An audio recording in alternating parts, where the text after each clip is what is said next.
Many people, including myself, have difficult childhoods and memories from their childhood and experiences from their childhood that actually still impact them in adulthood.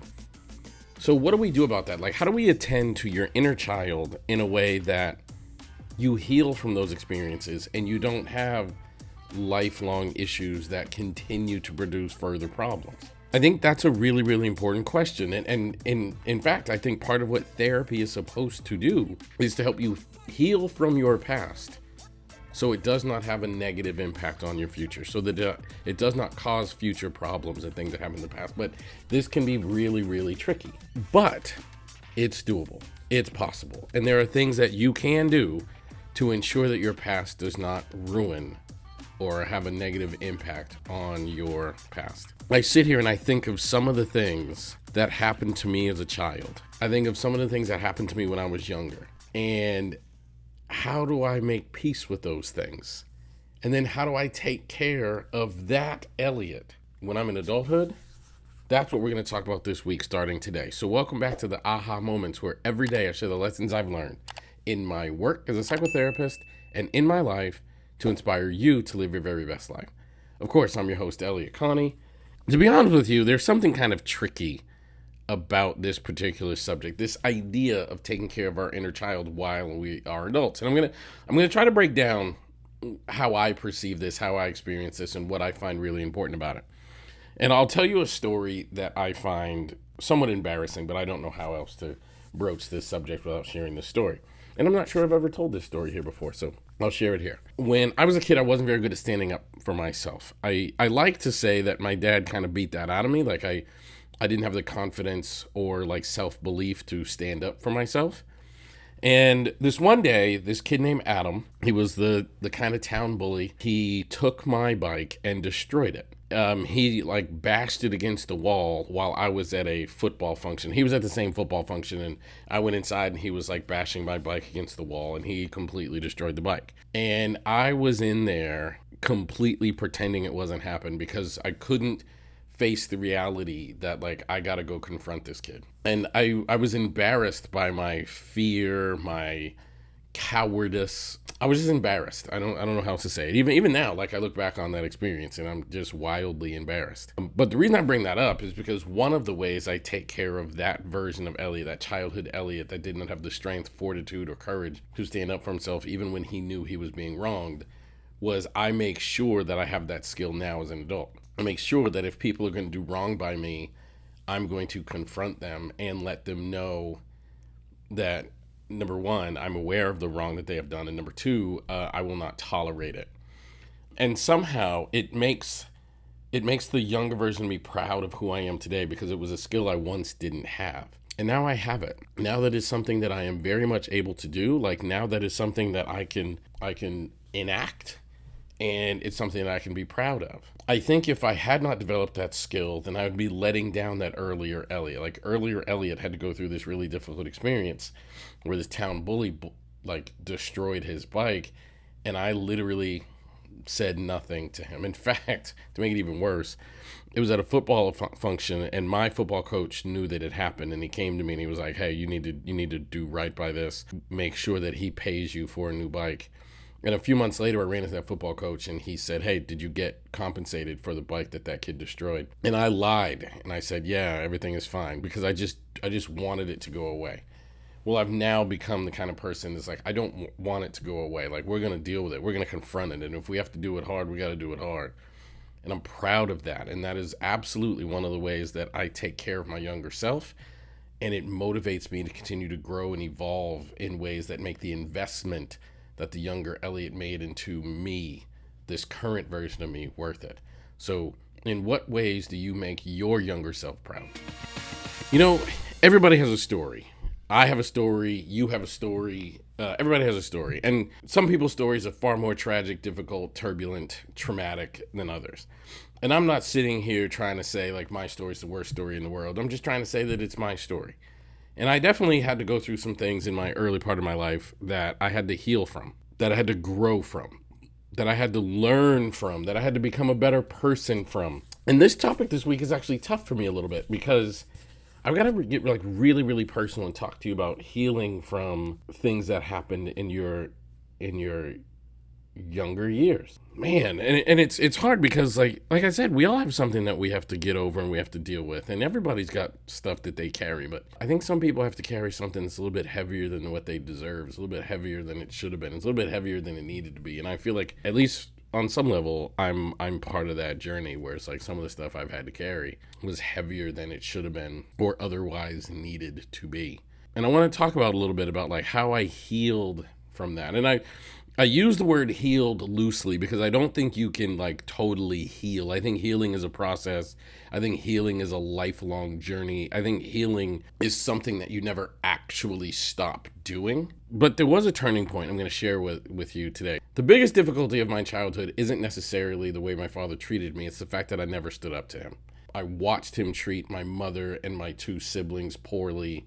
I experience his poor treatment, and I never really stood up to him and said, like, no more, man. Like, I'm not going to sit here while you treat your wife horribly, while you treat your 3 children horribly. I just kind of took it until one day it changed. We were at a movie. I'll never forget being at a movie called Swordfish. It was a very bad John Travolta, Halle Berry movie, but it was a movie that was out at the time. My father, we was living in Texas at the time. My father was living in, I think, San Diego. And he came to Texas for Father's Day, and he took us to see this movie. Now, this movie was so garbage. When we were walking out of the movie theater, my dad asked my older brother, what'd you think of the movie? And my older brother said, that's 2.5 hours I can't get back. For whatever reason, my father took that personally, as if my brother was like insulting time with my dad instead of just it was a bad movie.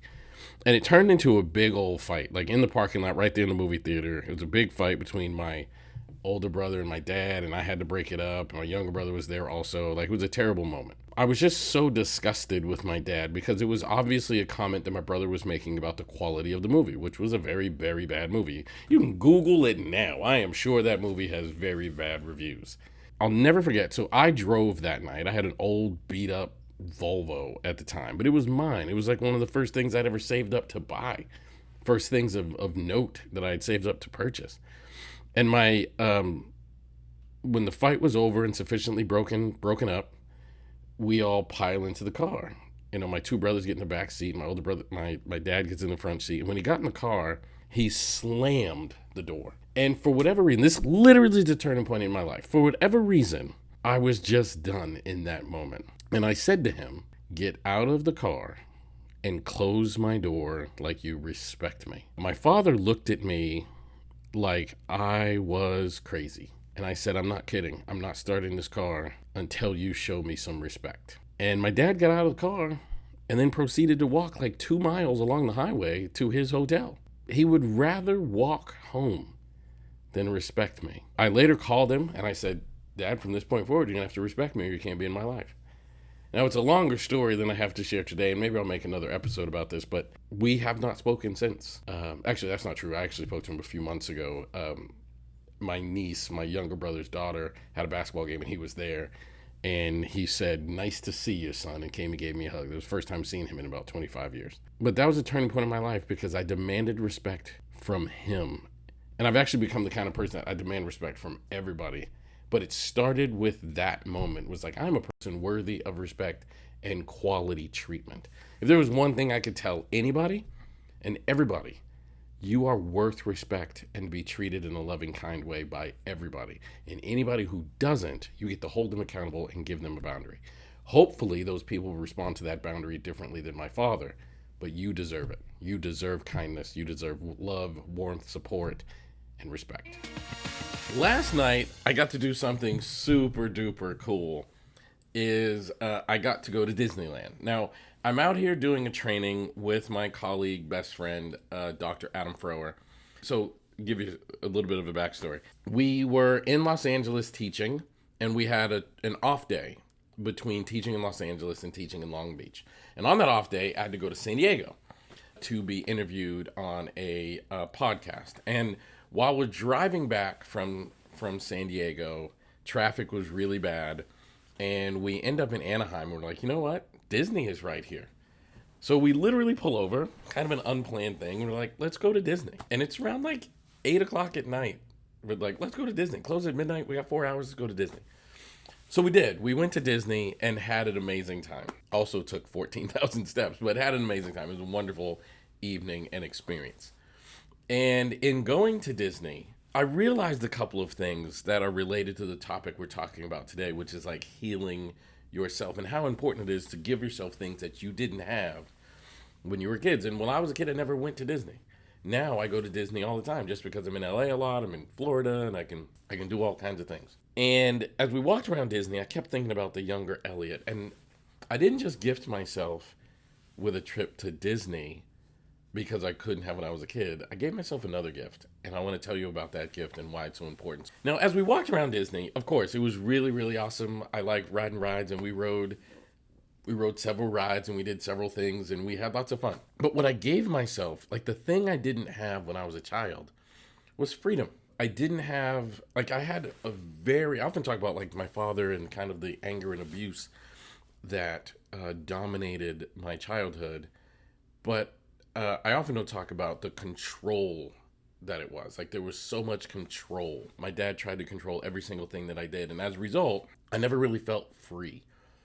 I never really felt like I could do things spontaneously. I never felt like I could be creative. And to give an example of how much control there was, growing up, I really liked seafood. And my dad used to take me and my siblings to a restaurant called the Ground Round, which it's if you're from New England in the 90s, you remember that place. It's gone away. I've actually heard this coming back, but it's called the Ground Round. And every time I go to the Ground Round, I would order fried clams. I really liked them as a kid, and I would get fried clams and french fries, and that would be my meal. And I remember one day we went to the Ground Round, and that was what I ordered like every time we went. I loved it. If I went to the Ground Round tomorrow, that's what I would want to order. I loved it.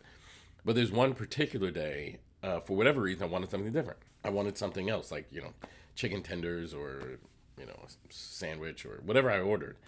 And my dad said, "Why are you ordering something different?" And I said, "I just feel like I'm in the mood for something different. I just feel like in the mood to try something else." And he said, "No, you like clams, you're ordering clams." And I mean, it's a small example and somewhat insignificant. Like, who cares what I had for lunch in 1990 whatever or 1980 whatever. But what those kind of interactions do is they kill your ability to be like, "Oh, I feel like doing this today. I feel like trying this. I feel like doing this." And the greatest gift that I gave myself yesterday is as we were driving, and if you guys are familiar with this part of the world, like the drive from San Diego to Long Beach, right at around rush hour, I mean, the traffic was horrible. And I saw a sign that said Anaheim, and I turned to Adam, and I was like, "Hey, we're in Anaheim. Damn it, Disneyland's right over there. We're not in a rush to do anything. You want to go to Disneyland?" And Adam was like, "Yeah, that'd be cool." And it was like, oh, I can just kind of spontaneously be in this moment. And then we end up going to Disneyland and had a wonderful evening. Had a good time. We didn't get back to we didn't get to our hotels about 2 in the morning, and we were very tired by the time we got there.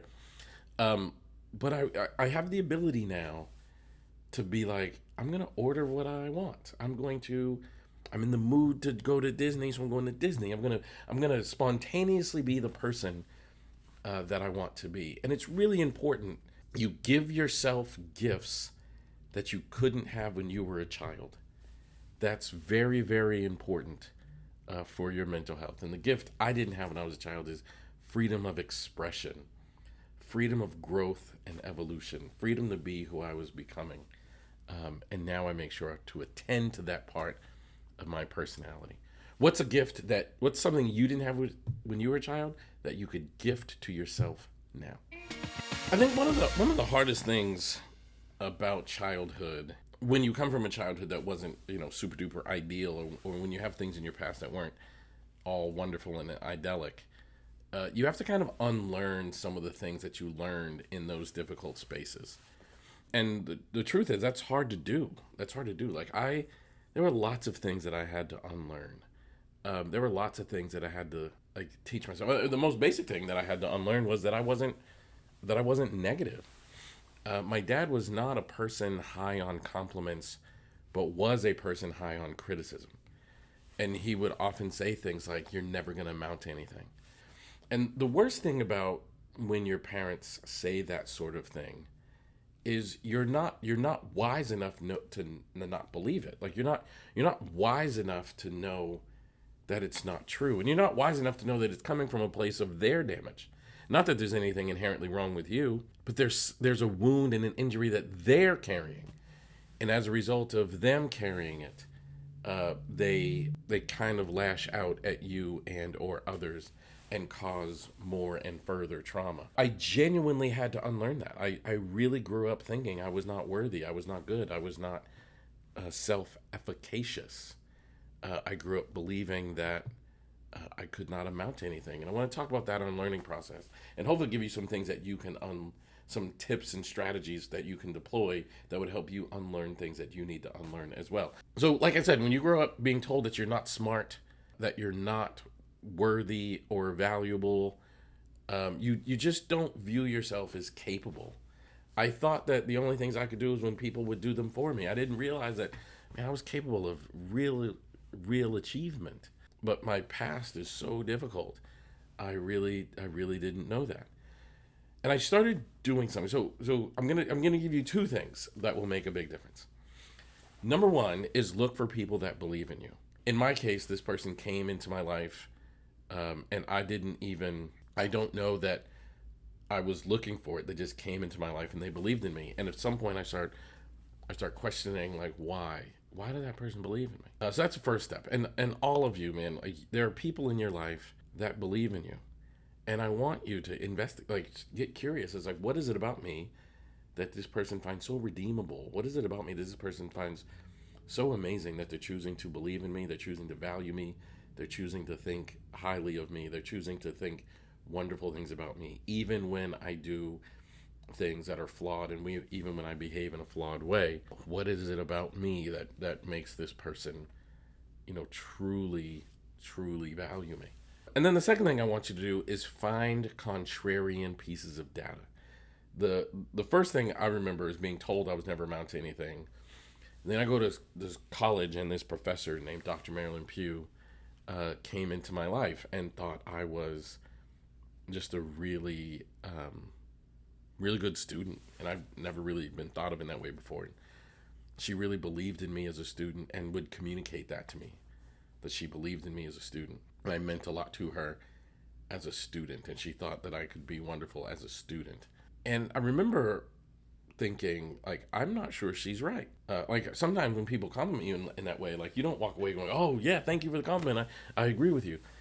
I remember thinking, like, I'm not sure I'm on board with this. I'm not sure she's accurate. And I said to myself, the only way I could prove whether she's right or my dad was right is this next semester I'm going to try as hard as I can. I want to see what the outcome would be. And I'd never done that before. When you don't believe in yourself, you don't really try very hard. And in this case, I was like, all right, I'm going to try as hard as I can this semester and see what happens. Well, for the first time in my life, I got straight A's. I got a 4.0 that semester. And that became counter evidence to the things that my dad was telling me. And I thought, well, if my dad was wrong about my intelligence level and my capabilities, perhaps he's wrong about other things. So for me, I think those are the two things to, like, unlearn things. Find people that believe in you, because that will help you unlearn the lessons that people taught you who didn't believe in you. And then look for contrarian data. Try that out. I promise it'll make a difference in your life. When I was younger, and I knew that my childhood was not ideal. I knew it while it was happening. I knew that we were experiencing financial difficulties that I experienced as not awesome. I knew that the way that my father was treating me and my siblings and his wife was not ideal. And I knew that most people, or at least I thought that most people around me, weren't going through or dealing with the same types of issues. Like, I knew that all the way back while it was happening. And as a result of that, I felt like I was different. And as a result of that, I felt ashamed and embarrassed, and I felt like I didn't want anybody to know. And I hid those things.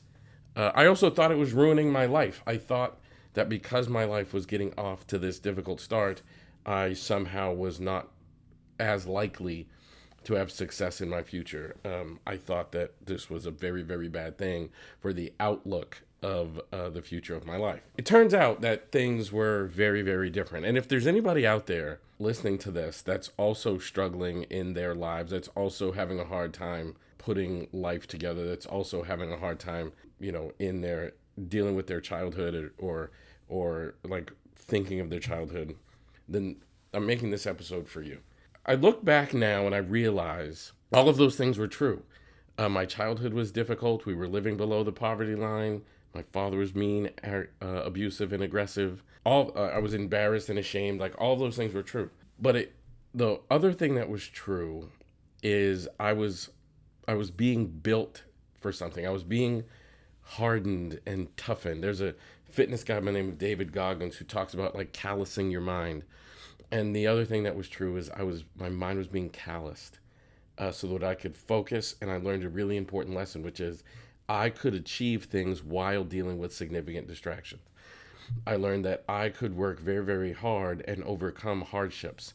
I learned that even though the circumstances were not ideal, I could still overcome. It gave me the gift of perspective, because I learned to appreciate the positive things in my life. I learned to appreciate the positive people in my life. I learned to appreciate the people around me that made a big difference.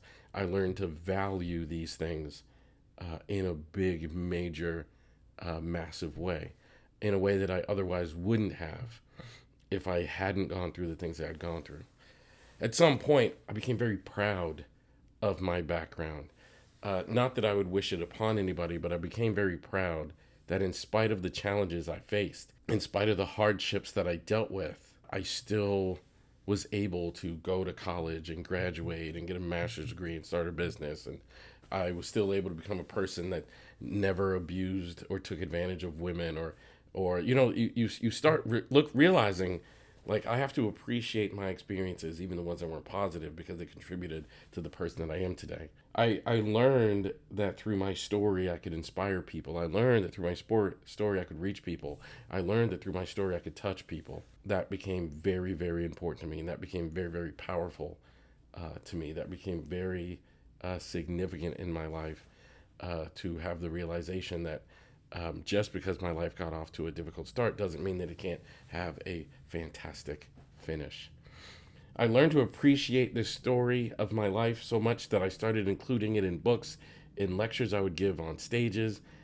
I started to recognize it was a very, very important part of my journey, and that healing for me wasn't about like pretending that these things didn't happen. Healing for me was actually about being proud of the fact that they had happened, and in spite of them happening, I became the person I came today. So as you look back on your childhood, and I know that some people have had a difficult childhood far worse than mine even, I want you to look back with pride and a sense of accomplishment, and look back for the things that you appreciate and who you've become. I want you to think about the things that in your personality that you're most proud of.